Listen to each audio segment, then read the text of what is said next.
Hello guys, আজকে এত বৃষ্টি হয়েছে আমাদের ঘরে এবারে সব বন্যা হয়ে গেছে। ঘরের ভেতরে জ্বালালে মাছ ধরা হবে। সব দেখতে পাচ্ছ তোমরা, সব জিনিসপত্র সব মানে সব কিছুই সব ভিজে গেছে। কালকে রাতেবেলা আমি তো মানে জলের মধ্যে শুয়েছিলাম। কি আর বলবো, বাইরে কী পরিমাণে বৃষ্টি হচ্ছে দেখুন। এটা দিয়ে জল ঢুকছে ঘরে, সব জল হয়ে গেছে, জল আর জল। অমরদের সব পুরো এখন অমর মানে রাতেবেলা ভিজে গেছে। ওই ছেলেটা তো আমাদের ঘরেই না, ও নিশ্চিত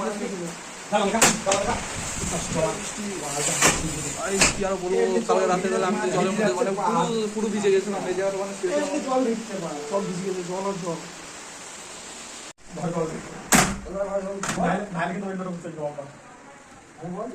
ব্যাগপত্র সব ব্যাগে গুছিয়ে, আমার এটা তো একদম পুরো ভিজে গেছে, কি আর বলবো।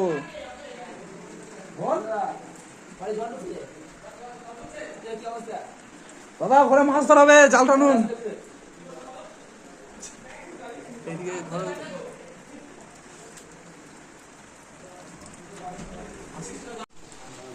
বাইরে এখনো মানে কি পরিমাণে বৃষ্টি হচ্ছে কি বলবো। সারা দিন কালকে রাত থেকে বৃষ্টি, বাপরে প্রচুর বৃষ্টি হচ্ছে।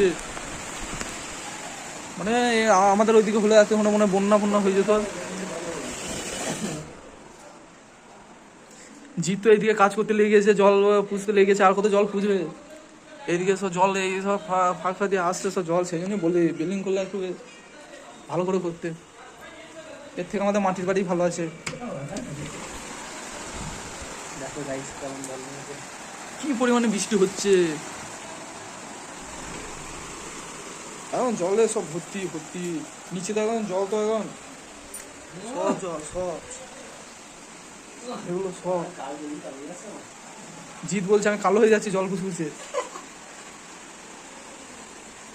কিচ্ছু করার নাই, বইপত্র সব ভিজে গেছে, সব এগুলো সব বই সব ভিজে গেছে। কি আর বলো, এগুলো তো এখন